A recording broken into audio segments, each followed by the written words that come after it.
आप सभी को जय श्री कृष्णा, राधे राधे। तो आज फिर सुनाते हैं लड्डू गोपाल की कृपा की, उनके चमत्कार की एक सत्य लीला कथा। तो आज की जो लीला कथा है, एक बूढ़ी मैया की बहुत ही दयनीय, बहुत ही दर्द भरी सत्य लीला कथा है। आप सुनेंगे तो आपके आंसू नहीं रुकेंगे। बहुत ही दर्द भरी ये सत्य घटना है। एक मैया रहती हैं और उनके साथ लड्डू गोपाल कैसे क्या करते हैं और कैसे उनकी स्थिति ऐसी होती है, ये सब कुछ आप इस सत्य लीला कथा में सुनेंगे। तो अगर वीडियो आपको अच्छे लगते हैं, आप भी लड्डू गोपाल के भक्त हैं, तो कमेंट में राधे राधे ज़रूर लिखा करिए।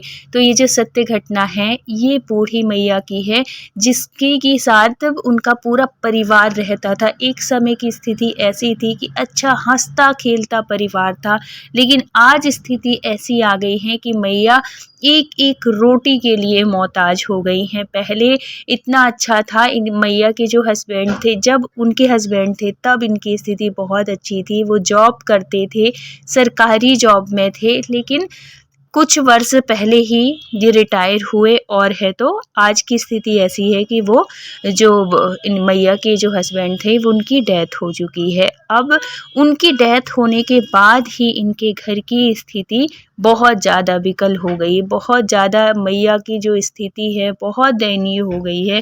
पहले अंकल जी थे तो बहुत अच्छे से सब कुछ बहुत अच्छा चलता था, वो बहुत ध्यान रखते थे क्योंकि मैया का।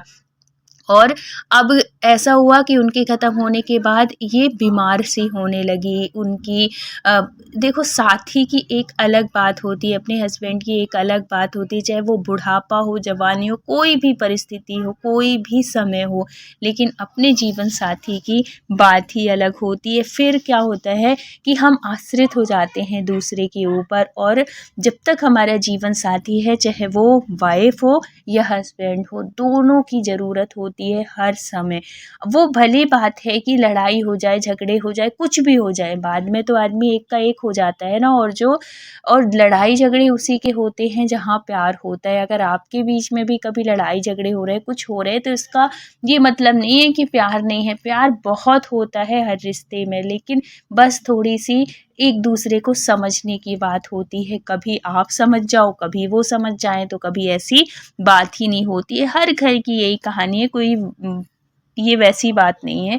लेकिन जीवन साथी का होना बहुत ज़रूरी होता है। और चाहे कोई भी वो हो, चाहे जवानी हो, चाहे बुढ़ापा हो, हर स्थिति में, क्योंकि उसके बाद की स्थिति ना बहुत वैसी हो जाती है। हम कितना भी अपना अपना समझ लें, लेकिन अपना कोई नहीं होता, क्योंकि उनके भी परिवार होते हैं। ऐसे ही हुआ मैया के साथ में। मैया के साथ जब तक अंकल जी थे बहुत अच्छा चल रहा था, बहुत सब कुछ, सब कोई ध्यान एक दूसरे का रख रहा था। लेकिन जैसे ही अंकल जी की डेथ होती है, वैसे ही इनका परिवार एकदम से बिखर जाता है। इनकी दो दो बहुएं, मतलब दो दो बेटे थे, जिनकी शादी हो चुकी थी, नाती पोते सब कुछ थे, सब बहुत अच्छा, सब भरा पूरा परिवार था। लेकिन आज की स्थिति ऐसी हो गई है कि मैया को कोई ये पूछने वाला नहीं है कि आपने खाना खाया कि नहीं खाया, कि आपको भूख लगी है कि नहीं लगी है। ऐसी स्थिति आ गई है।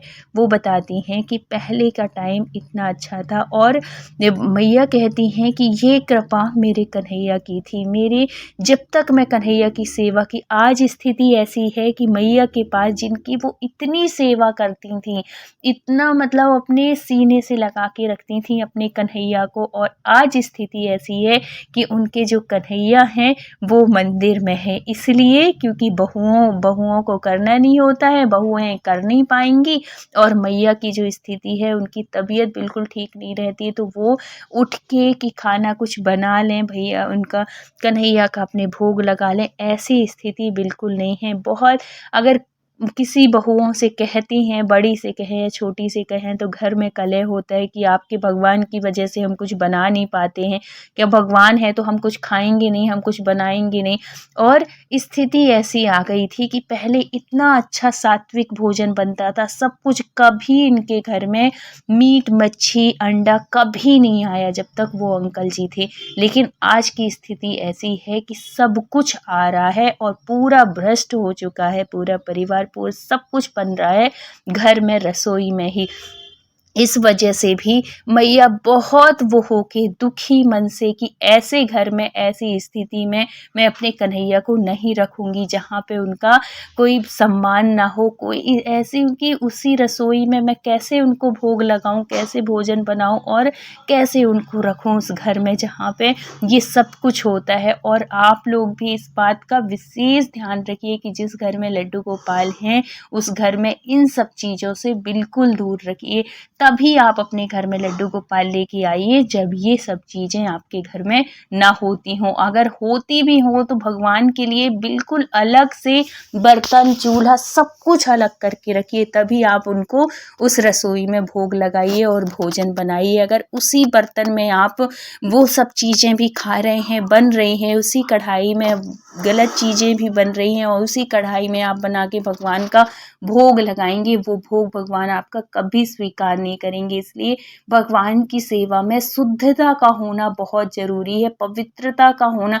जितना पवित्रता का होना हमारे मन का ज़रूरी होता है, उतना ही चीज़ों का भी होता है, क्योंकि भगवान पवित्रता में वास करते हैं, भगवान अच्छी शुद्धता में वास करते हैं। इसलिए इस बात का विशेष ध्यान रखा करिए। अब क्या होता है कि मैया तो इतनी परबस हो जाती हैं, इतनी मजबूर हो जाती हैं, बहुत कोशिश करती हैं अपनी बहुओं को समझाने की, बहुत मनाने की कोशिश करती हैं कि बेटा ऐसा अगर तुम्हारा मन भी होता है खाने का, ठीक है तुम नहीं वो कर पाती, तुम लोग बाहर से खा लो। मैं ये बिल्कुल नहीं कहती कि तुम लोग नहीं खाओ, अगर तुम्हारा मन है तो तुम लोग खाओ। देखो पिताजी अभी तक थे, अंकल जी थे, तो कितने अच्छे से सब कुछ वो होता था, सब बहुत अच्छे से वो कहती हैं कि कभी उनके रहते, क्योंकि वो बहुत स्ट्रिक्ट थे और बहुत ध्यान रखते थे मैया का। अगर जो चीज़ मैया ने मना कर दिया है वो पूरा घर मानेगा उस चीज़ को, क्योंकि अंकल जी की ऐसे वो था, वो मनवाते थे, वो कहते थे और है तो सब घर के मानते थे, लेकिन उनके जाते साथ ही इनकी स्थिति बिल्कुल वो हो जाती है। एक तो उनकी याद में वो आधी सी तो उनके जाते साथ ही टूट जाती हैं, और दूसरा कि कन्हैया के साथ ऐसी स्थिति होने लगती है। कई कई दिन तो मैया जब बीमार रहती थी तो बेचारे जो कन्हैया हैं वो भूखे रह जाते थे। इतनी ऐसी स्थिति है, इतना परेशान होके, इतना दुखी मन होके एक दिन क्या होता है कि ऐसे ही दुखी दुखी मन से जाती हैं मैया। घर में तो वैसे ही भी मन नहीं लगता था कि बहुएं अपने में लगी रहें, अब मैया के पास बैठने के लिए बोलने के लिए कोई था ही नहीं। तो मैया क्या करती थी कि उन्हीं के मतलब पास में ही एक मंदिर था, तो थोड़ी देर के लिए मंदिर में चली जाती थी। मंदिर में आरती पूजन भजन कीर्तन कभी हुए तो वहाँ बैठ गई और शांति मिलती थी, सुकून मिलती थी। और इस वजह से भी कि उनके कन्हैया उसी मंदिर में थे, बहुत देर तक बैठी रहती थी, कोई ना भी होता तो उनसे बातें करती रहती थी, उनसे अपने सुख दुख सब बांटा करती थी। इस भाव से भी वो चली जाती थी उस मंदिर में। एक दिन ऐसी अनहोनी उनके साथ घटती है, मतलब अनहोनी नहीं, ये कृपा ही कह दो या क्या कह दो कि भगवान अपने भक्तों का दर्द ना देख नहीं सकते हैं। कई देखो जब ये थे अंकल जी थे तब दोनों लोग एकादशी का व्रत करते थे, बहुत अच्छे से सेवा करते थे, सब कुछ दोनों मिलके ही भगवान की लड्डू गोपाल की सेवा करते थे। और अंकल जी ही इनके लिए, क्योंकि मैया का जो रुझान था ना वो भक्ति की तरफ बहुत था, पहले से वो जानते थे। तो ये जो अंकल जी थे वही गए थे और इनके लिए लड्डू गोपाल लेके आए थे, कहीं गए थे तो तीर्थ। तो तब से बहुत मतलब इनके जो बच्चे हैं वो बहुत छोटे छोटे से थे, तब से जो मैया हैं अपने लड्डू गोपाल की सेवा कर रही हैं। सोचो कितना भाव न जुड़ा होगा उनका उनसे। लेकिन वही है ना कि बहुएं अगर घर परिवार की अगर औरतें अच्छी हों, लोगों में सामंजस्य हो और है तो एक दूसरे को समझें, एक दूसरे के विचार मिलें, तो यही घर स्वर्ग बन जाता है। नहीं तो यही घर नर्क के जैसे हो जाता है। एक दूसरे से बात नहीं करना, एक दूसरे से लड़ाई करना, झगड़ा करना, कलह करना, स्वर्ग और नर्क कोई ऊपर नहीं होता है, ये यहीं होता है, इसी घरों में होता है। अगर हमारे घर में सुख शांति है, बहुत प्रेम से रह रहे हैं, एक दूसरे का सम्मान के साथ रह रहे हैं, सम्मान करते हैं, तो ये समझिए कि आपके घर में स्वर्ग, यही स्वर्ग है। आप बहुत कृपा है आपके ऊपर भगवान की कि जो इतना अच्छा घर परिवार है, और उसी घर में अगर कलह हो रही है, लड़ाई झगड़े हो रहे हैं, एक दूसरे से बात नहीं कर रहे, एक दूसरे को ताना मार रहे हैं, तो यही समझो कि यही नर्क है।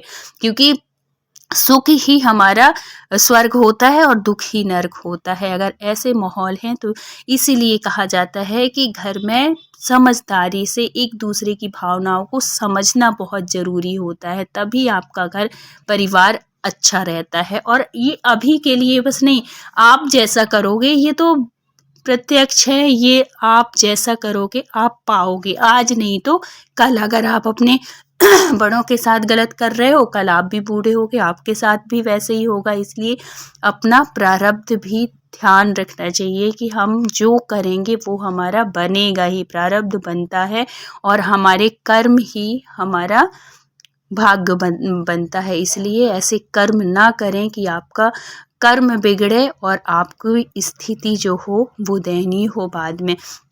अब क्या होता है कि देखो, भगवान अपने भक्त का साथ कभी नहीं छोड़ते हैं, चाहे कैसी भी स्थिति आए, कैसी भी परिस्थिति आए।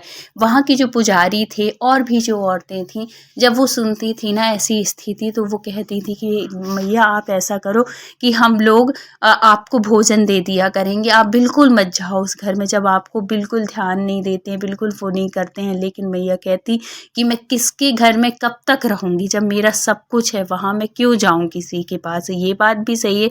और फिर वो हर बात पे कहती कि मेरे ये है ना कन्हैया, वो सब अच्छा करेंगे। एक दिन तो ऐसा हुआ कि एकादशी तो वो बहुत पहले से रह रही थी, जब वो अंकल जी थे उससे पहले, बहुत पहले से रह रही थी दोनों लोग।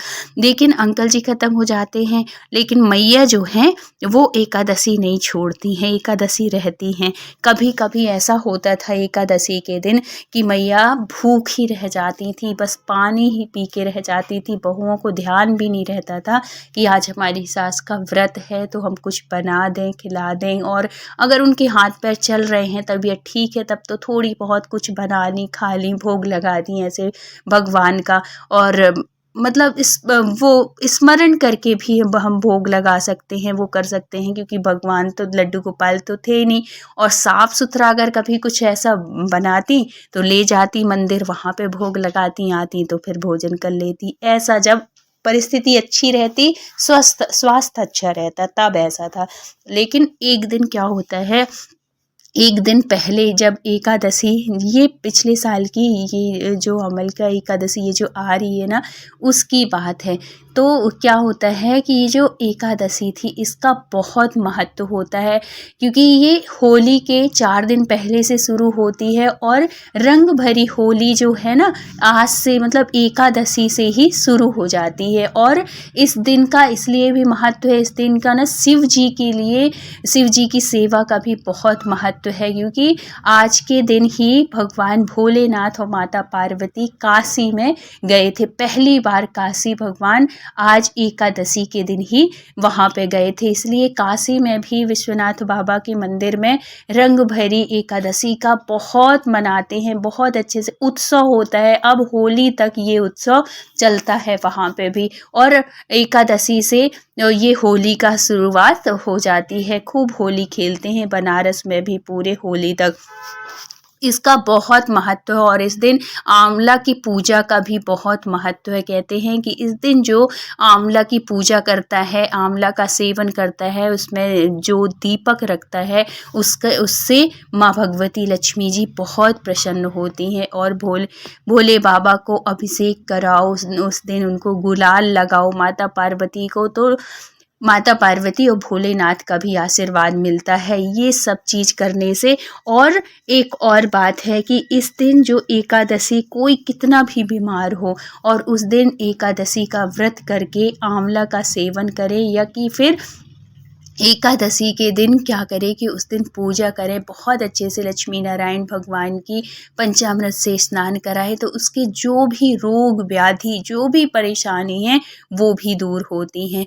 अब उस दिन क्या होता है कि ये मैया व्रत रहती हैं, और एक दिन पहले भी मैया 3-4 दिन से बीमार पड़ रही थी, तो वैसे ही कम खा रही थी, और एक दिन पहले भी उन्होंने कुछ भी नहीं खाया। इस वजह से भी कि एक आध बार उन्होंने सुबह आके कुछ पूछा होगा बहुओं ने, और इन्होंने मना कर दिया। उस टाइम पे उनका मन नहीं था खाने का।